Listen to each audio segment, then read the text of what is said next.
Ao longo da história, a curiosidade pelo que acontece no céu motivou algumas pessoas a estudar o movimento dos corpos celestes.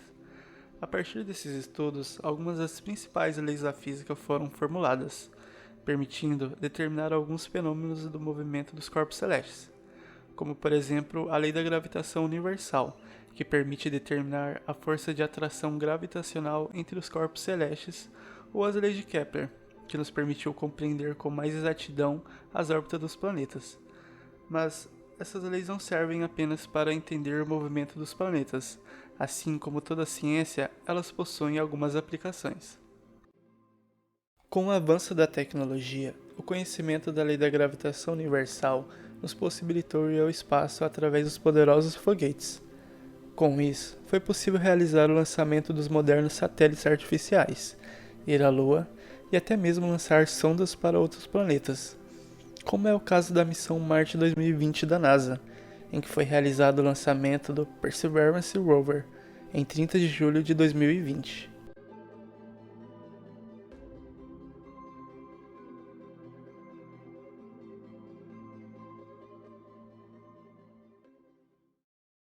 A missão Marte 2020 tem basicamente 4 propósitos: determinar se já houve vida em Marte, caracterizar o clima marciano, caracterizar a geologia marciana e analisar a possibilidade de exploração humana. Essa é a parte mais legal da missão.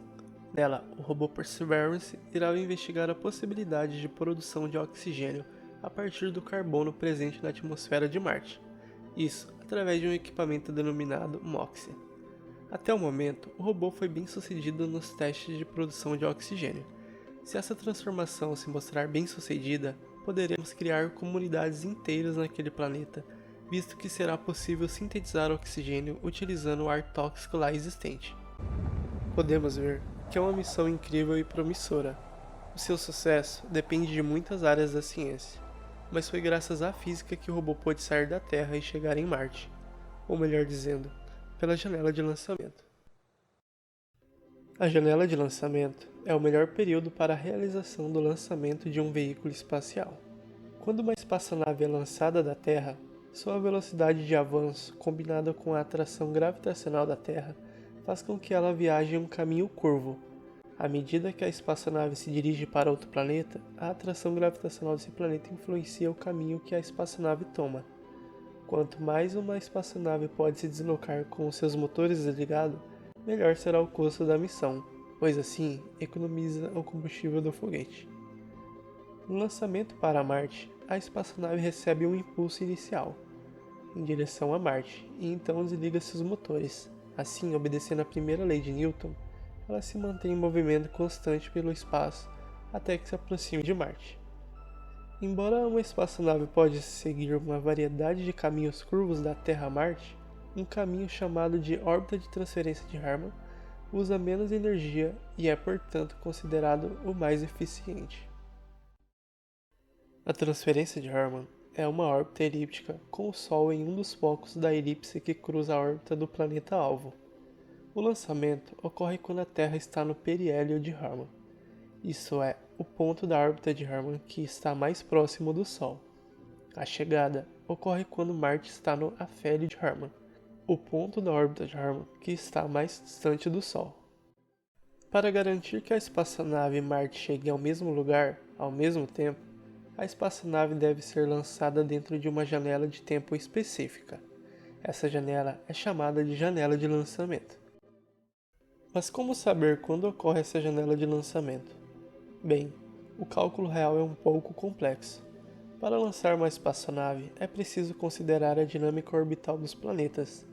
Lembre-se da segunda lei de Kepler. Os planetas viajam em velocidades diferentes em suas órbitas elípticas, movendo-se mais rápido quando estão mais próximos do Sol, e mais devagar quando estão mais distantes do Sol. Por conta disso, o planeta possui velocidades diferentes em cada ponto de sua órbita, e isso deve ser levado em conta na hora de calcular a janela de lançamento. Ou seja, é uma tarefa matemática altamente complexa. Mas aqui, para simplificar a tarefa, faremos 3 suposições, lembrando que nenhuma dessas suposições é verdadeira. mas usar essa simplificação ainda permitirá um cálculo bastante preciso da janela de inicialização. As 3 suposições são: as órbitas da Terra e de Marte são circulares e centradas no Sol, a Terra e Marte viajam a velocidades constantes, e as órbitas da Terra e de Marte estão no mesmo plano. Primeiro, precisamos determinar o semi-eixo principal da órbita de transferência de Harman. Lembre-se, a transferência de Harman é uma órbita elíptica com o Sol em um dos palcos da elipse. O lançamento ocorre quando a Terra está no periélio de Harman, e a chegada ocorre quando Marte está no afélio de Harman. Desse modo, podemos considerar que em um sistema cartesiano, a Terra está em 0 graus e que Marte está em 180 graus. Sabemos também que a distância média entre a Terra e o Sol é de 150 milhões de quilômetros, isso é, uma unidade astronômica, e que a distância média entre Marte e o Sol é de 228 milhões de quilômetros, isso é, aproximadamente 1,52 unidades astronômicas. Sabendo disso, podemos calcular o semi-eixo principal da órbita de transferência de Harman. O cálculo é bem simples, vejamos. Vamos definir o semi-eixo maior com a letra A. Desse modo, o eixo maior é definido com 2A. Assim, temos uma equação.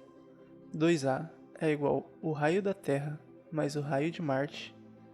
Isolando o 2 do outro lado da equação, temos A igual a 1 meio vezes o raio da Terra mais o raio de Marte.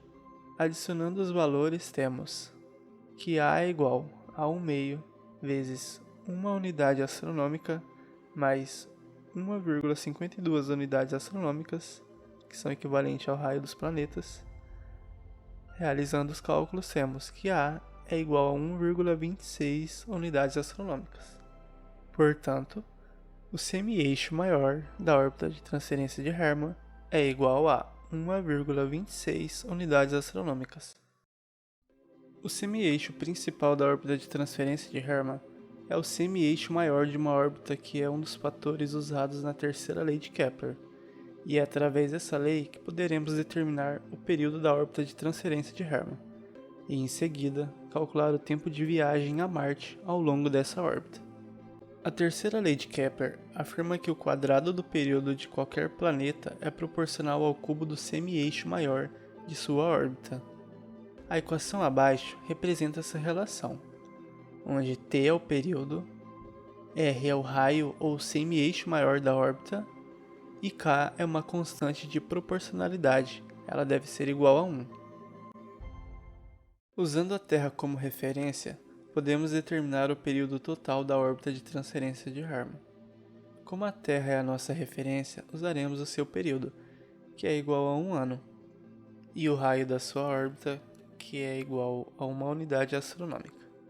Com isso, podemos completar a equação.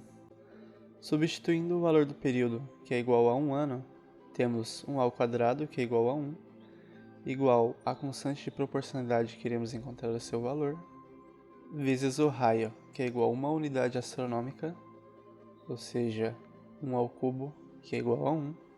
Desse modo, isolando K, temos que o período sobre o raio é igual a 1. Portanto, provamos que a constante de proporcionalidade é igual a 1. Desse modo, a equação para esse cálculo é período ao quadrado igual o raio ao cubo. Com isso, podemos definir o período total da órbita de transferência de Harman. Substituindo o valor do raio, que dessa vez é 1,26 unidades astronômicas, lembre-se, agora estamos usando a órbita de transferência de Harman, portanto seu eixo maior é igual a 1,26 unidades astronômicas. Substituindo na equação, temos que o período ao quadrado é igual a 1,26 unidades astronômicas elevado ao cubo. Fazendo os cálculos, encontramos que o período total dessa órbita é igual a 1,41 anos, que é aproximadamente 517 dias.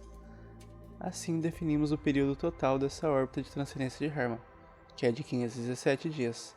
Contudo, a viagem a Marte abrange metade de uma órbita, ou seja, aproximadamente 259 dias.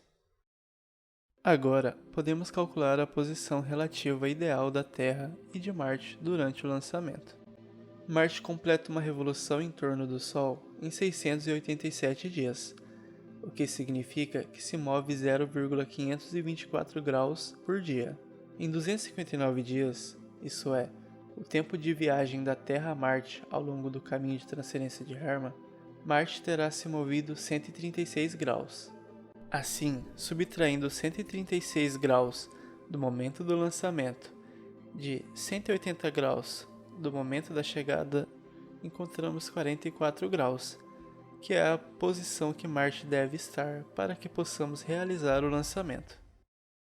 Considerando que o lançamento ocorreu quando a Terra estava no periélio da órbita de Hermann e a chegada ocorreu quando Marte estava no afélio da órbita de Hermann, podemos concluir que uma oportunidade de lançamento ocorre quando Marte está em 44 graus à frente da Terra.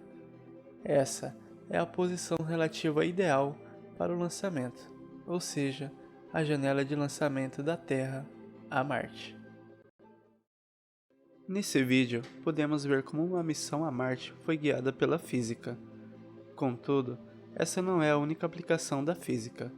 Assim como nessa missão, as aplicações da física estão presentes até mesmo no nosso cotidiano, como por exemplo esse dispositivo que você está usando para assistir a este vídeo. Para criá-lo, foi necessário os conhecimentos em óptica, eletromagnetismo e vários outros fenômenos da física. Concluindo, a física que leva esse vídeo a você é a mesma física que nos leva ao cosmos.